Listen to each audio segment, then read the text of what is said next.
आज की कहानी है संगीतमय गधा। गांव में रहने वाले एक धोबी के पास उद्धत नामक एक गधा था। धोबी गधे से काम तो दिन भर लेता, किंतु खाने को कुछ नहीं देता था। हाँ, रात्रि के पहर वह उसे खुला अवश्य छोड़ देता था ताकि इधर उधर घूम कर वह कुछ खा सके। गधा रात भर खाने की तलाश में भटकता रहता और धोबी की मार के डर से सुबह सुबह घर वापस आ जाया करता था।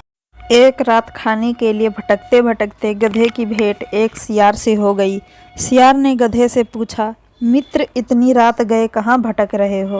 सियार के इस प्रश्न पर गधा उदास हो गया। उसने सियार को अपनी व्यथा सुनाई। मित्र, मैं दिन भर अपनी पीठ पर कपड़े लाद कर घूमता हूँ।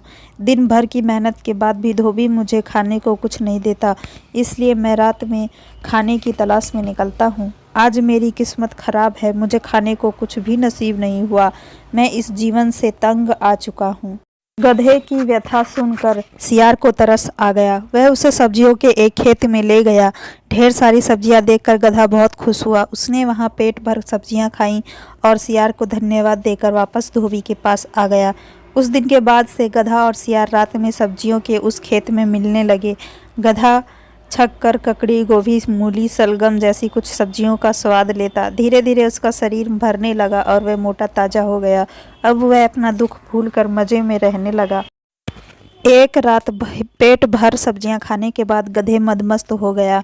वह स्वयं को संगीत का बहुत बड़ा ज्ञाता समझता था। उसका मन गाना गाने को मचल उठा। उसने सियार से कहा, मित्र, आज मैं बहुत खुश हूँ। इस खुशी को मैं गाना गा कर व्यक्त करना चाहता हूँ। तुम बताओ कि मैं कौन सा आलाप लूँ? गधे की बात सुनकर सियार बोला, मित्र, क्या तुम भूल गए कि यहाँ चोरी छुपे घुसे हैं? तुम्हारी आवाज़ बहुत कर्कश है। यह आवाज़ खेत के रखवाले ने सुन ली और वह यहाँ आ गया तो हमारी खैर नहीं। बेमौत मारे जाएंगे। मेरी बात मानो, यहाँ से चलो। गधे को सियार की बात बुरी लग गई। वह मुंह बनाकर बोला, तुम जंगल में रहने वाले जंगली हो, तुम्हें संगीत का क्या ज्ञान?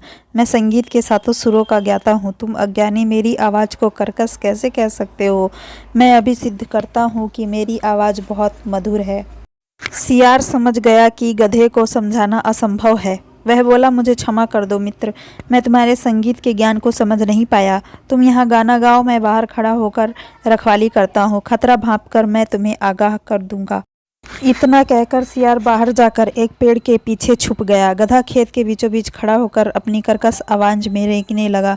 उसके रेंकने की आवाज़ जब खेत के रखवाले के कानों में पड़ी तो वह भागा भागा खेत की ओर आने लगा। सियार ने जब उसे खेत की ओर आते देखा तो गधे को चेताने का प्रयास किया, लेकिन रेंकने में मस्त गधे ने उस ओर ध्यान ही नहीं दिया। सियार क्या करता, वह अपनी जान बचाकर वहां से भाग गया। इधर खेत के रखवाले ने जब गधे को अपने खेत में रेंकते हुए देखा तो उसे जब दबोच कर उसकी जमकर धुलाई की। गधे के संगीत का भूत उतर गया और वह पछताने लगा कि उसने अपने मित्र सियार की बात क्यों नहीं मानी। सीख, अपने अभिमान में मित्र के उचित परामर्श को न मानना संकट को बुलावा देना है। अगर आपको कहानी अच्छी लगी हो तो चैनल को लाइक और सब्सक्राइब करना ना भूलें।